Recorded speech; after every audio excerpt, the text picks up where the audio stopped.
Finance is not just about Wall Street. It's about our everyday life. And it's not an end goal. It's a means to an end. It's what gets us to where we want to go. So when we think about how do we move money from today to tomorrow, or from tomorrow to today, we're asking questions about finance and how to use finance to manage our life. When we want to move money from one place to another, that's a finance question. And we want to be more resilient to manage uncertainty. That's also a finance question. Now, there's lots of areas where we don't even notice that we're using finance. So I have a doctor's appointment tomorrow for a bad shoulder. I didn't even have to think about health insurance. I have health insurance. It paid for the doctor's appointment. All I had to think about is making the appointment. I get paid by Yale. I don't have to think about that cash and where it goes and how it gets paid out. It happens automatically. Even for long-term retirement savings, it happens automatically. It's out of my mind. But a lot of things have changed. So I remember when I was 13 years old, I lived in Florida. I was spending the summer at Duke University. Halfway through the summer, I needed more cash. I had to travel for 3 hours and spend an hour with a bank manager filling out forms just to get $100 in cash. Right? Whereas yesterday, I needed more cash for a taxi, and I went to an ATM, and in 5 seconds, I had it. Right? We take these things for granted. But one thing that we have to realize is we take it for granted, but a lot of people do not. A lot of people in America do not take it for granted, and even more people in developing countries do not take it for granted. At the end of the day, I want to talk about credit as an example of one of the most important tools of finance. So the first thing that's striking is I can name 2 different organizations for you right now. You can get a tax deduction for supporting either one. One of them is working tirelessly here in America to help people get out of debt. The other one is working tirelessly in developing countries to help people get into credit. And these are similar loans with similar terms and conditions. How can we get a tax deduction for both things? Well, the one answer is that a loan is not inherently good or bad. Remember, it's a means to an end. We have to think about how it's getting used to try to understand whether it's playing a helpful or hurtful role in somebody's life. One of the things that's striking is the power of language. I don't know if you noticed, but when I talked about that first organization, I used the word credit. The second one, I used the term debt. Right? Credit is good. We earn credit. Debt is bad. We get loaded up with debt. We get approved for credit. We're burdened with debt. The language we use tells us a lot about our opinion. But the reality is it's not that simple. So how do we go about figuring out whether credit is something that's good or not to be promoted? One of the things that is striking about some of the research, which I'm going to share with you in a moment, is how we have learned that the big microcredit movement, which had huge promise in developing countries, promised to basically offer small loans to women who had no access to credit, to give them the opportunity to build businesses that they had no opportunity to build without access to credit. With that business, their incomes grew. With that extra income, they could feed their children, they could send their children to school, they could go to the doctor, they could have more power in the household, and they could get out of poverty. That was the canonical story that had been told for many years about microcredit. One of the things that we've learned through some of the research is that one of the potentially biggest impacts of credit has been about resilience, about managing risk, which might make you start to think, well, why are we doing loans then? Why aren't we thinking about insurance? If the big benefit is about risk, let's think about insurance. And in fact, I'm going to tell you about some insurance studies which had some pretty big impacts. But what I'm not going to do is tell you that insurance is a silver bullet. There is no silver bullet. There are huge problems, and there's no single solution. And one of the things that we have to remember to do is to lower our ambitions a bit. That's the reason for the title of this talk, Pragmatic Optimism. There are things that work. There are ways that we can make the world a better place. There are problems we can solve. But we have to be pragmatic about it and figure out what is actually working and what is not. So let me give you a concrete example of what I mean by this into the space of credit. And it also tells you a little bit about the journey of how I got to be doing this type of work. So in 1992, I was an investment banker for 2 years out of college and heard about microcredit, and it really appealed to me. It was the story I just told you about helping hardworking entrepreneurial women fighting their way out of poverty by giving them access to credit. So before going to business school, I took what was originally a small detour in my life to go to El Salvador and work for a microcredit organization. And 2 things struck me when I got to El Salvador. The first was that everybody talked about client retention as a really important objective. There was a metric of success to keep clients in this program, keeping them borrowing. And I thought to myself, well, I don't understand. If these businesses are going to grow forever, then of course, then that could be a good argument. But they're not, right? They get to some point and then they plateau, and that's probably a good thing. But then why aren't they just paying down their debt and living off of the income of that business? Why is client retention a good thing rather than a sign of actual failure? So the second thing that really struck me were the interest rates. Now, this is 1992, this is before the internet. I didn't know what the interest rates were. When I went down there, I've learned that the interest rates were 72% for this lender. This is a nonprofit organization.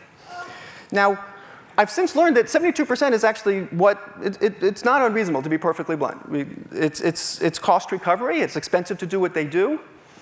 But it begged the question, what are these women doing with the loans if 72% loans is being done in the name of poverty alleviation? What is the impact? So I asked this organization, what do you have? It wasn't my day job, it was my night curiosity. What do you have in the way of impact studies? And they showed me their report. This report satisfied their donors, it satisfied their senior management, it satisfied their board of directors, and to be honest, and no slight to them, it was really not much different than what I was seeing from other organizations. So I remember they had 3 questions on this survey that they asked their clients. Are you eating better than you were 2 years ago? Are you healthier than you were 2 years ago? Is your business bigger than it was 2 years ago? So they got resounding yeses to all 3 of these things, and they said, okay, great, see, that is evidence that we caused these things to happen, and microcredit caused these benefits. So here's a 4th question that they could have put on their survey, and they did not. Are you older than you were 2 years ago? Suppose they did that. What would the headline of the report say? Microcredit causes aging, right? So, obviously, there's an analytical gap here, and the point is that lots of things are changing in these people's lives over time. Everything from time to macroeconomic conditions, to markets changing, to other NGOs, government programs. You have to have a comparison group. That's really basic, right? Now, so what do we mean when we say, what is the impact of something? The impact question, succinctly stated, says, how have the lives of people in a program changed? That's kind of the easy part. The second part, though, is the harder. Compared to how they would have changed if the program did not exist. That's the heart of what we have to figure out. So we have to have a bunch of people who didn't borrow. So what do? Let's go back to this example. Suppose we did those same questions, and we went to a bunch of people who were not borrowing in the community. And we asked them those questions. Would we be satisfied? Well, let's go back and remember what the claim was that was being made. This is a program which is reaching hardworking women fighting their way out of poverty, entrepreneurial women. Suppose we took a community and we divided it into 2 groups, the hardworking ones and, well, I guess the not so hardworking ones if they're not the first group. Who's going to do better over time? With no intervention, no nothing. The ones who are hardworking. That's what we mean by hardworking. So we can't just go and find people who are not part of the program and say they're our comparison group, because they're not hardworking the way the ones who are joining are. So we have to have some other way of getting at the causality question of what caused the change to happen. Now, the critics of microcredit have actually the same exact problem. There's been some huge tragedies that took place in India over the past few years, accusations of over-indebtedness, suicides that took place with people who had loans. Now, the problem the critics have is the same exact problem the proponents have. There's no attribution, no ability to say whether microcredit caused those things to happen or whether they just coincidentally happened. For all we know, the microcredit might have actually saved lives by helping people who were in their most desperate moment and giving them access to something that allowed them to solve their problem in the worst of times, but it didn't solve the problem for everyone. I'm not saying that's the case. I'm just saying we have no idea by just looking at this correlation. So rhetorically, this debate that we see in the media sometimes reminds me of my shower this morning. So, the shower, I got in the shower, and the water was scalding hot, and I flipped it over, and then I was freezing cold, and then I flipped it again, and I got scalding hot. It took me a minute or 2, I got it right. But that's basically where the rhetoric is. So we have 2 choices. We can be like this guy here, the masochist in the shower, and we can just let it be, and we can accept the rhetoric swinging us from one side to the other. Or we can be pragmatic optimists and say, wait a second, this in theory does make sense that this can help some people, And let's be pragmatic about it and figure out when it's going to work and why and how to do it best. And let's accept the fact that the two extremes are probably not correct in the absolute. So what have we actually found? How have we actually found it first, let me say, is by setting up randomized trials. Now, this is the standard we would expect of a pharmaceutical drug that we took. We would not take a pharmaceutical drug for ourselves if we did not think it had gone through some sort of rigorous testing, a treatment group, a control group, and know that it actually caused the outcomes to happen that we expected to happen. And this movement that is taking place is about using the same rigor, the same demand for understanding what is actually working to problems in society. Now, this is not a technical talk or methodological talk, so I'm not going to get into all the details. I just want to have a few caveats just to be clear that you can't use them everywhere. Right? There's questions that are off the table. But it's amazing with a little creativity how far we can go by setting up studies of this sort. So what have we found? We found that microcredit does produce some benefits. They're modest. We do not see millions of people being lifted out of poverty. But we do see people managing risk better, and that's a striking result, particularly since it's a loan rather than insurance, which we're going to come to in a moment. Now, in South Africa, we had a study that was working with a lender that was doing astronomically high interest rates, 200% APR. It really was not microcredit by the way most people talk about it. They were not even targeting entrepreneurs. They were targeting salaried people. But what we found was when people took out these loans, they were doing it, some of them, because they had some bad shock that happened in their lives, and they needed the loan to help absorb this bad event, whatever it was. And that loan allowed them to keep their job. And it was the only one of the studies, ironically, that actually led to an increase in average household income because of this kind of right tail of people who were going to have some bad shock, and it helped them. Now, this doesn't mean in the name of poverty alleviation that we should be walking around making loans at 200% APR, and that's the answer. But the answer is, it tells us that we need to think about risk more, and we need to think about how to manage risk. Okay, so let's flip to another option, savings. Savings is obviously a very common way of managing risk. In fact, it's much cheaper if you can plan ahead. So what is the problem with savings? So first of all, what do we mean? We have a lot of interventions out there, a lot of programs that are trying to help people save more. What does it mean to say someone is under-saving? So let's first start off with what it's not. So I think if I asked everybody in this room to raise their hand if they wish they had more savings, everyone would raise their hand. Right? So it's not just saying, well, we just need to figure out how to get incomes up to help people save more. It does remind me of one of my funniest lines from The Simpsons. Homer turns to Montgomery Burns and says, "Mr. Burns, you're the richest man I know." And Mr. Burns responds, "Yes, but I'd give it all up in a moment for just a little bit more." So we know that's not obviously an actionable policy. So what is it that we mean when we say under savings? So now I'm going to be a dork again. I'm going to tell you what I mean, how I look at problems as an economist. I start off by assuming that markets work. It's my job. That's what I was trained to do and trained to think. But I was also trained to think that they don't work always. And now the challenge and the insights that we get about how to set policy and how to think about what to do comes about by figuring out when they don't work, why. What's the actual problem that's taking place? And when we know the why, then it leads us down the road to thinking about what the solution is. So in the world of savings, I'm going to divide things into two very broadly speaking categories. Call them transaction cost and call them behavioral. Transaction cost. If we're in a developing country, a really, really rural area, people cannot get access to savings and find themselves doing things like this in order to save. Behavioral are things like, I have so many things I have to pay attention to, I forget to save. Or I don't save because my brother's going to come demand the money from me, or my husband or my cousin, and so I don't even bother saving. Or temptation. I don't save because little things get in the way every day, and then I never end up saving up for what I want. Temptation can be a big issue, and it cuts across rich and poor. So look to my own life, for instance. My biggest temptation is a nice dessert in a restaurant. If I go to a restaurant with my wife, my best option, my best outcome that I want to achieve is to have wine and dessert. My kind of middle tier option is to skip the wine, skip the dessert. My absolute worst option is to go and have the wine and the dessert. So what do I end up doing is I go and I skip the wine and skip the dessert. I just go to number 2. Why? Because I know that if I have the wine, when it comes time to dessert time, my self-control kind of goes away and I order dessert. So I end up in this middle best, which is most unfortunate.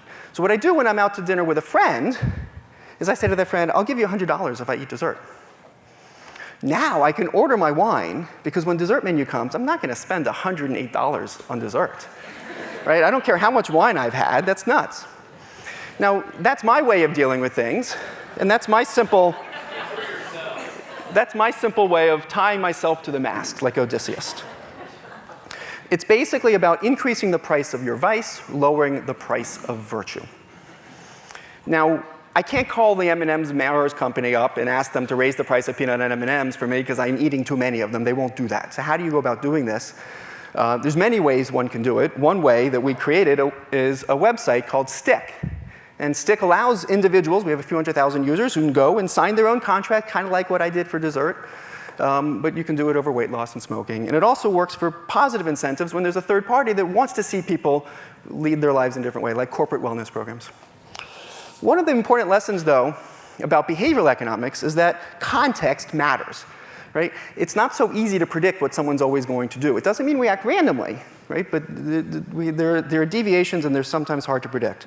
So here's one of my favorite slides on this matter. So if we have a model for these two people, they're exercisers. They're going to go take the stairs. But they don't. They take the escalator.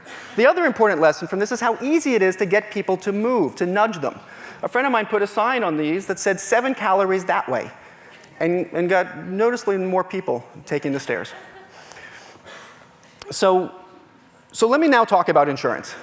So in Ghana, we went to farmers in northern Ghana who were not investing as much as they could in their farm. And we asked them why. Why aren't you? And we got 2 answers. Some said rainfall risk, huge. Either floods or drought, and so I'm not putting as much money into the farm as I could, or because of the risk. Others said, I don't have the money. We wanted to know which is really the driving source here, or is it both?